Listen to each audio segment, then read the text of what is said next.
शुरुआत करते हैं आज की न्यूज़पेपर की। हम फॉरेन वाले पेज से पहली न्यूज़ देखने वाले हैं। हम न्यू कंट्री की यदि बात करें तो नॉर्थ कोरिया और साउथ कोरिया से। तो इसमें बात बताई गई है नॉर्थ कोरिया और साउथ कोरिया के रिलेशन अभी किस प्रकार से चल रहे हैं।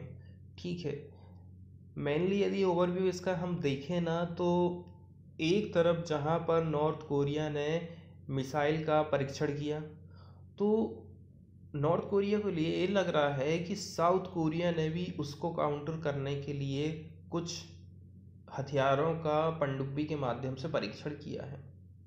इस प्रकार से ये न्यूज़ है। तो एक प्रकार से राइवल हो गया ये। ठीक है, ऐसा नॉर्थ कोरिया का कहना है और इसी के चलते चलते दोनों देशों के बीच जो टेंशन है और भी ज़्यादा बढ़ गई है।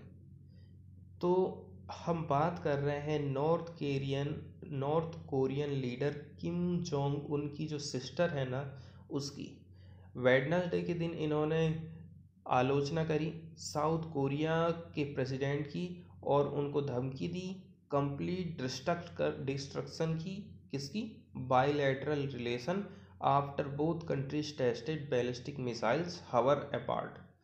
तो जब पहले नॉर्थ कोरिया ने कर लिया, फिर साउथ कोरिया ने कर लिया, तो उनकी जो सिस्टर हैं उनको ऐसा लग रहा है कि हमें काउंटर करने की कोशिश कर रहा है साउथ कोरिया। तो इसी के चलते चलते उन्होंने धमकी दी कि यदि आप ऐसा करोगे तो दोनों देशों के बीच में जो बायलैटरल रिलेशन है ना वो पूरी तरह से हम उसको तोड़ देंगे। इस प्रकार से जो South Korean and Japanese militaries दोनों का कहना है North Korea fire 2 short range ballistic missile that flew 800 kilometre before landing in sea inside Japan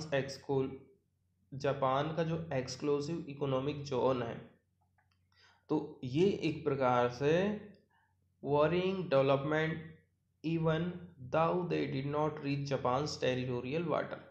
अब चूंकि जापान के टेरिटोरियल वाटर में तो ये पहुंच नहीं पाई, ठीक है, लेकिन तो ये क्या है, जापान का जो एक्सक्लूसिव इकोनॉमिक जोन है ना, missile that flew 800 kilometre before landing in sea inside Japan exclusive economic zone. तो इस एरिया के पास में ये मिसाइल दागी गई, मतलब टेस्ट की गई, उसकी तरफ से फायर की गई।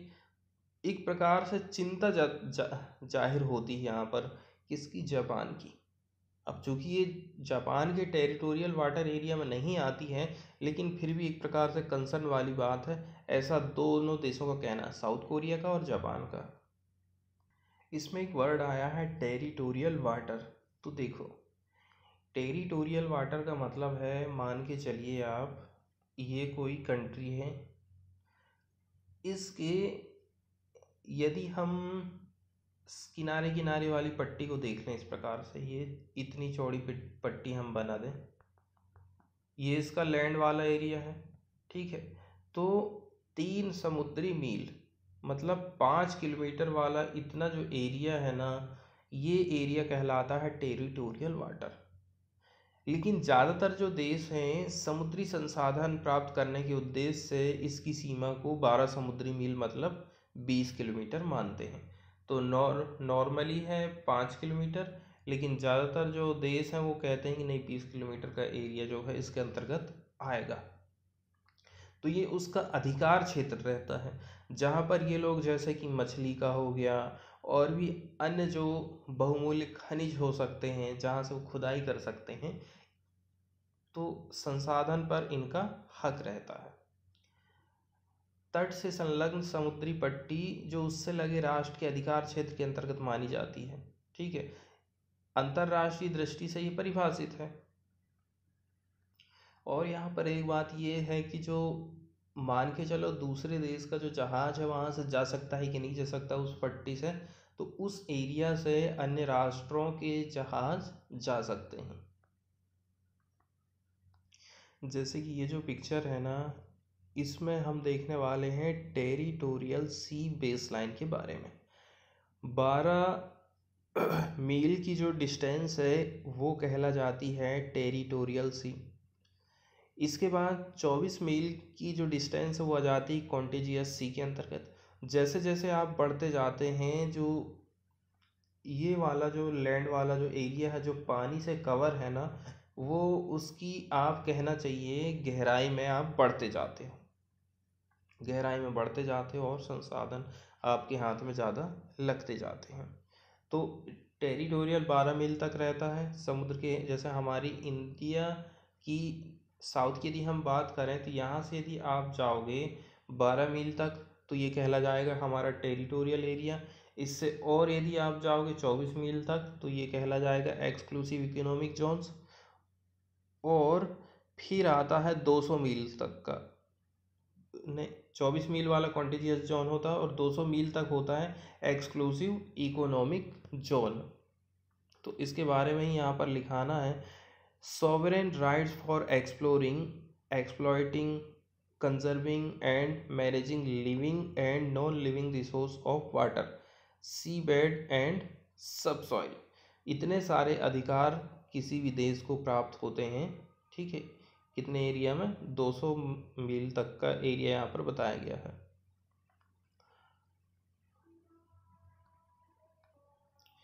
तो हमने न्यूज़ में देखा था एक्सक्लूसिव इकोनॉमिक जोन, जिसको EEZ शॉर्टकट में कहा जाता है, और यदि हिंदी में देखें तो अनन्य आर्थिक क्षेत्र, ठीक है। इसका मतलब ये हो गया, हमने एक बेस लाइन खींच दिए हैं, इस बेस लाइन से आप 200 नॉटिकल की मील तक की दूरी को देखोगे तो ये एरिया कहला जाता है एक्सक्लूसिव इकोनॉमिक जोन। इसमें तटीय देशों को सभी प्राकृतिक संसाधनों की वे खोज कर सकते हैं, उनका दोहन कर सकते हैं, यूज़ कर सकते हैं, उनको संरक्षण कंजर्व कर सकते हैं और उनका मैनेजमेंट का एकदम फ्री अधिकार प्राप्त होता है। इसके बाद हम देखने वाले हैं नॉर्थ कोरिया का मैप, ठीक है। पहला मैप बताता है नॉर्थ कोरिया की पूरे वर्ल्ड में लोकेशन कहाँ पर है, कौन से महाद्वीप में ये पड़ता है। तो जो डार्क ग्रीन कलर आप देख रहे हैं ये पूरा है अपना एशिया, और एशिया में ही नॉर्थ कोरिया पड़ता है। एशिया के आप यदि जाओगे पूर्व की तरफ तो पूर्व वाले हिस्से में और पूर्व और साउथ की तरफ थोड़ा सा हमें जाना पड़ेगा, वहाँ पर लोकेशन है नॉर्थ कोरिया की। मेजर यदि हम रेखाओं को देखें तो आर्कटिक सर्किल एक वृत्त है, आर्कटिक वृत्त है 66.5 डिग्री नॉर्थ वाला, और आप नीचे में जाओगे ट्रॉपिक ऑफ कैंसर मतलब कर्क रेखा 23.5 डिग्री वाली, दोनों के बीचों बीच में इसकी लोकेशन पड़ती है। इंडिया के परिप्रेक्ष्य में यदि देखें तो आपको इंडिया से जाना पड़ेगा किस तरफ, इन पूर्व की दिशा की तरफ, और आपको नॉर्थ की तरफ ऊपर बढ़ना पड़ेगा, तब नॉर्थ कोरिया पड़ेगा, ठीक है। पैसिफिक ओशियन पड़ता है नॉर्थ कोरिया के दक्षिण वाले हिस्से की तरफ, ठीक है। और इंडियन ओशियन पड़ता है, ये भी नीचे की तरफ ही पड़ता है, लेकिन इसके लिए हमको पश्चिम की तरफ जाना पड़ेगा नॉर्थ कोरिया की, ठीक है। इसके बाद वाला जो मैप है वो बताता है नॉर्थ कोरिया की लोकेशन को, कि कौन कौन से देशों के साथ में ये अपनी बाउंड्री को शेयर करता है, ठीक है। तो देखिए नॉर्थ में बहुत बड़ी बाउंड्री नॉर्थ कोरिया चाइना के साथ में इस प्रकार से शेयर करता है, ये पूरा चाइना है।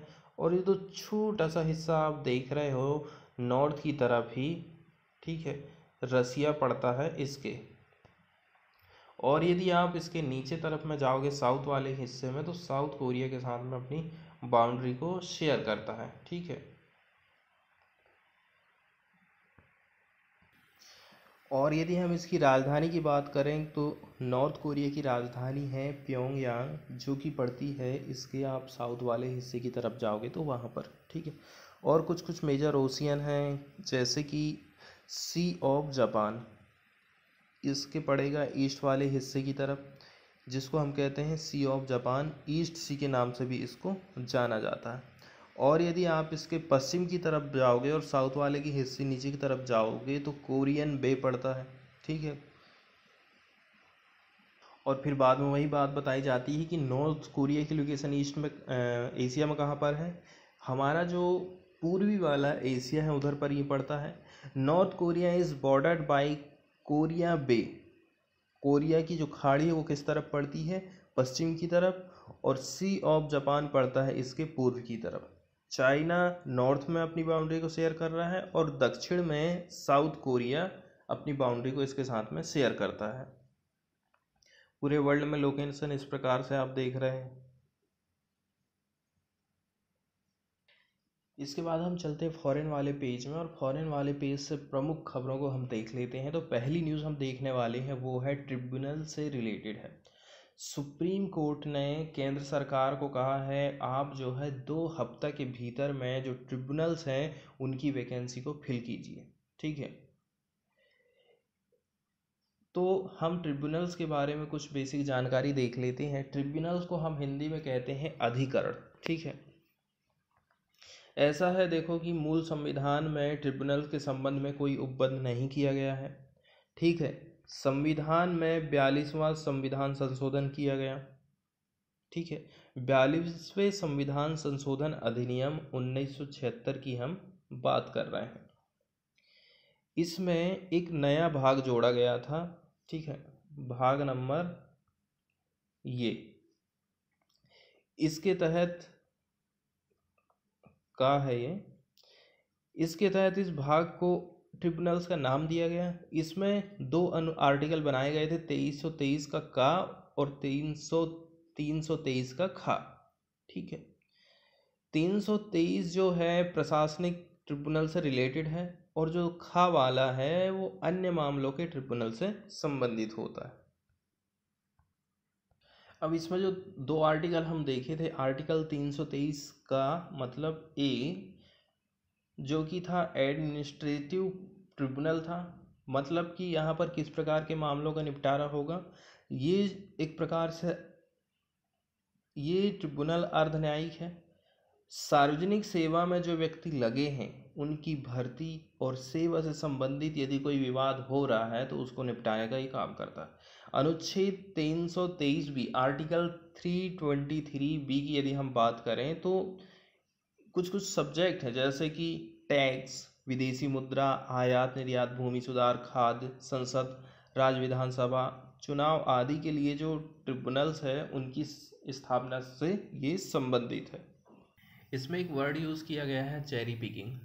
If someone cherry picks people या फिर थिंग्स, इसका मतलब ये हो गया वो किस प्रकार के लोगों को चूज कर रहा है, they choose the best ones from a group of them often in a way that other people consider unfair. इसका मतलब ये हो गया कि आप ऐसे लोगों को चुन रहे हो उस मामले में जो आपके हिसाब से सही है, बाकी आपको लग रहे हैं अनफेयर। इसका मतलब ये होता है। सुप्रीम कोर्ट ने आरोप लगाया केंद्र सरकार के ऊपर, किस प्रकार से, cherry picking names for appointment to tribunals groaning under backlog and left almost defunct by long pending vacancy. Tribunal अच्छे से काम कर ही नहीं पा रहे हैं क्योंकि कि यहाँ पर वैकेंसी बहुत ज़्यादा खाली है। और कुछ समय पहले अभी सुप्रीम कोर्ट ने कहा भी था या तो आप ट्रिब्यूनल्स की वैकेंसी को फटाफट फिल करिए या ट्रिब्यूनल्स को बंद कर दीजिए, और नहीं करोगे ऐसा तो फिर आपके ऊपर अवमानना आपको झेलना पड़ेगा। A special bench of chief justice NV Ramana and justice DY Chandrachud and L Nageswara Rao held its hand on initiating contempt proceeding against the government and allow the latter 2 weeks to make appointment to all the tribunals। तो सारी जो tribunals हैं उसकी भर्ती के लिए 2 week का समय दिया गया है, और नहीं होगा तो फिर आपके ऊपर अवमानना का केस चलेगा। तो ट्रिब्यूनल्स की कंडीशन कितनी ख़राब है यहाँ पर चीफ जस्टिस ऑफ इंडिया ने बताया है। The CJI turn the state of tribunals and the thousand of litigant waiting for justice pitiable. कितने सारे ऐसे लोग हैं जो न्याय के लिए लंबे समय से इंतजार कर रहे हैं। Cases were adjourn for months. ठीक है, there was no manpower to form benches. अब इतनी भी कोई मैन पावर वहाँ पर बची नहीं है कि वो लोग बेंच का निर्माण कर सकें और ऐसे केसों की सुनवाई कर सकें। Litigants were made to travel to far away state, ठीक है, where there were at least some tribunal member available to hear cases. तो लोगों को एक स्टेट से दूसरे स्टेट तक जाना पड़ रहा ताकि उनके केसेस की सुनवाई हो सके। इसके बाद वाली जो न्यूज़ है वो टेलीकॉम सेक्टर से है। A look at some of the relief measure announce by the union government for telecom companies. Telecom companies के लिए केंद्र की सरकार ने क्या क्या रिलीफ राहत पैकेज अनाउंस किया है उसको लेकर के ये न्यूज़ आई है। इसमें बताया गया है 4 साल का moratorium for dues of telecom service providers, however they will have to pay interest. ठीक है, इसमें 4 ईयर का जो है मोरेटोरियम पीरियड उनको दिया गया है कि इस टाइम में आपको थोड़ी राहत मिलेगी, लेकिन फिर भी यहाँ पर बात बताई गई है कि इंटरेस्ट तो देना पड़ेगा। इसके बाद 100% फॉरेन डायरेक्ट इन्वेस्टमेंट की यहाँ पर बात करी गई है। थ्रो कैसा, automatic route in the sector. बहुत ज़्यादा कागजी कार्रवाई करने की आपको ज़रूरत नहीं पड़ेगी, आसानी से जो है आप इस एरिया में इन्वेस्टमेंट कर सकते हैं। पहले क्या थी लिमिट, 49% की लिमिट निर्धारित कर दी गई थी। अब for customers shifting from prepaid to postpaid and vice versa will not require fresh KYC. मान के चलिए मैं प्रीपेड की सिम चला रहा हूँ और उसको पोस्ट पेड में यदि मैं कन्वर्ट करना चाहता हूँ तो इसके लिए मुझे कोई फ्रेश केवाईसी की ज़रूरत नहीं पड़ेगी। ठीक इसी का उल्टा, ठीक है, प्रीपेड से पोस्टपेड से प्रीपेड करवाओगे तो आप किसी प्रकार की दिक्कत नहीं जाएगी, न कोई केवाईसी की ज़रूरत नहीं पड़ेगी। Spectrum auction to be normally held in the last quarter of every financial year. तो स्पेक्ट्रम ऑक्शंस के बारे में यहाँ पर बात बताई गई है, to be normally held in the last quarter of every financial year. इसके अलावा 5G स्पेक्ट्रम से भी रिलेटेड कुछ बातें बताई गई। Further measures will be added when the 5G spectrum is auctioned, ऐसा कहना टेलीकॉम मिनिस्टर अश्विनी वैष्णव का। इसके बाद वाली जो न्यूज़ है वो NCRB से रिलेटेड है, तो इसके बारे में थोड़ी सी जानकारी हम देख लेते हैं। राष्ट्रीय अपराध रिकॉर्ड ब्यूरो, इसकी स्थापना केंद्रीय गृह मंत्रालय के अंतर्गत 1986 में की गई, ठीक है, ताकि भारतीय पुलिस में कानून व्यवस्था को इफेक्टिव तरीके से लागू करने के लिए पुलिस वाला जो सिस्टम है उसको सूचना प्रौद्योगिकी समाधान और आपराधिक गुप्त सूचनाएं प्रदान किया जा सके। दूसरी बात यह है NCRB नीति संबंधी मामले और अनुसंधान के लिए अपराध, दुर्घटना, आत्महत्या और जेल संबंधी डाटा के प्रामाणिक स्रोत के लिए एक नोडल एजेंसी है। बहुत सारी जानकारी हमको यहाँ पर से मिलती हैं अपराध से रिलेटेड। NCRB भारत में अपराध, दुर्घटनाओं में होने वाली मौतों और आत्महत्या, जेल सांख्यिकी और फिंगरप्रिंट पर 4 वार्षिक प्रकाशन जारी करता है। बाल यौन शोषण से संबंधित मामलों के अंडर रिपोर्टिंग के चलते 2017 से NCRB ने बाल यौन शोषण के आंकड़ों को भी इकट्ठा करना चालू करा था, ठीक है। NCRB को वर्ष 2016 में इलेक्ट्रॉनिक और सूचना प्रौद्योगिकी मंत्रालय द्वारा डिजिटल इंडिया अवार्ड भी इसको मिला है। भारत में पुलिस बलों का कंप्यूटरीकरण वर्ष 1971 में प्रारंभ हुआ था। NCRB ने CCIS crime and criminals information system को 1995 में, CIPA को 2004 में और CCTN को 2009 में चालू करा था। तो न्यूज़ की यदि हम बात करें तो 28% हमको केसेस बढ़ोतरी देखने को मिली है, ठीक है। 2020 का ये डाटा बताया गया है NCRB की तरफ से। ये जो ट्रेंड आया है mainly due to violation of corona norm के चलते चलते आया है, ठीक है। सबसे ज़्यादा केसेस कहाँ पर दर्ज किए गए हैं, तमिलनाडु में, उसके बाद केरल में, फिर दिल्ली में। तमिलनाडु में 1808.8, 1568.4 केरला में और दिल्ली में 1309, ठीक है। Among all state and union territories of Delhi, Tamil Nadu recorded the highest crime rate। Crime rate की यहाँ पर बारे में बात बताई गई है। क्राइम पर 1 lakh people in 2020। Crime rate मतलब हम 1 लाख लोगों में बात कर रहे हैं, हर 1 लाख में से कितने लोग ने क्राइम किया है। ये जो चार्ट बताता है 3 state with the highest and lowest crime rate for the year. तो इंडिया का क्राइम रेट क्या रहा है, 487.8 इन 2020। क्राइम रेट कैसे निकालते हैं, क्राइम पर 1 लाख पीपुल, 1 लाख लोगों में से कितने लोगों ने क्राइम किए हैं। There was a 28% increase in the registration of cases in 2020 in the country compare, यदि हम कर लें 2019 से 28% की बढ़ोतरी देखने को हमको मिली है। तो इसके बाद वाली हम न्यूज़ की बात करने वाले हैं जो कि है रिलेटेड असम के गुवाहाटी से। Assam track realignment through wetland opposed. ठीक है, असम क्या चाहता है कि हम जो उसमें ट्रैक बिछे हैं, रेलवे की लाइन बिछी है, उसको फिर से रीअलाइनमेंट करें। तो इसका बहुत ज़्यादा गांव वालों की तरफ से विरोध किया जा रहा है। It will spell Doom for forest, ऐसा कहना है विलेजर्स। तो इससे पूरा जंगल तबाह हो जाएगा। दूसरी बात, उसके किनारे यदि कोई लोगों के घर है, कुछ चीज़ें बनी हुई हैं, खेती बाड़ी है, तो वो भी वहाँ से ख़त्म हो जाएगी और लोगों को वहाँ से विस्थापित होना पड़ेगा। इसके अलावा फॉरेस्ट तो खराब होना ही, फॉरेस्ट तो काटा जाएगा, ये निश्चित है। इसके अलावा कुछ कुछ प्रॉब्लम लोगों ने गिनाई है, जैसे कि the track realignment not only go against view of the NGT but would also undermine the recommendation of the Wildlife Institute of India। इसके अलावा भी कई सारी समस्याएं हैं, जैसे कि कचरा लोगों के द्वारा डंपिंग कर दिया जाता है। ठीक है, on the edge of Deepor Beel was also taken up with MR Longwa. Seepage from the dump and sewer from Guwahati have made the deeper Beel toxic, threatening aquatic life and water fowls।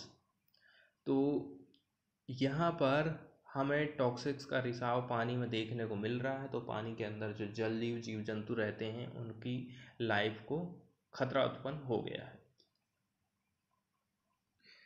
Deepor बील के बारे में यदि कुछ जानकारी हम हासिल करें तो ये एक महत्वपूर्ण पक्षी क्षेत्र है और एक रामसर साइट है, मतलब एक प्रकार से वेटलैंड है जिसको कंजर्वेशन किया गया है, जिसके निकट एक आरक्षित वन भी हमको पास में देखने को मिलेगा।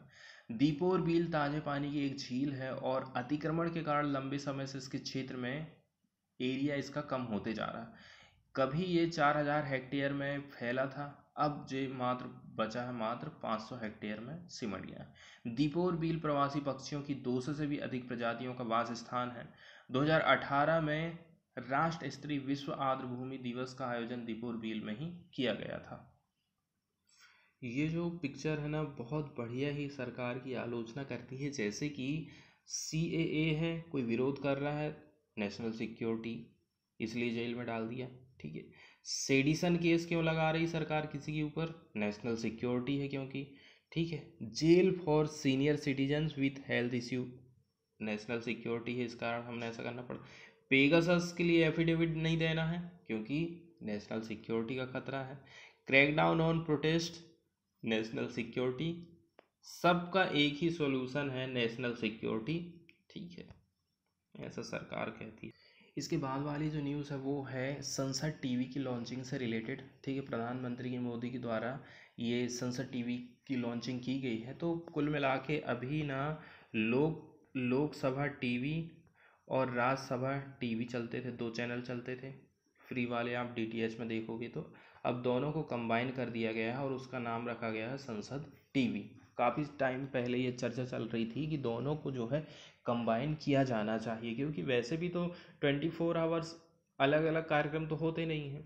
अब क्या है, कार्यक्रम हमको दोनों के देखने को मिल जाएंगे एक ही चैनल में। इसमें बात बताई गई है कि लोकसभा टीवी को कितने साल हो चुके हैं काम करते, राज्यसभा टीवी को कितने साल हो गए हैं।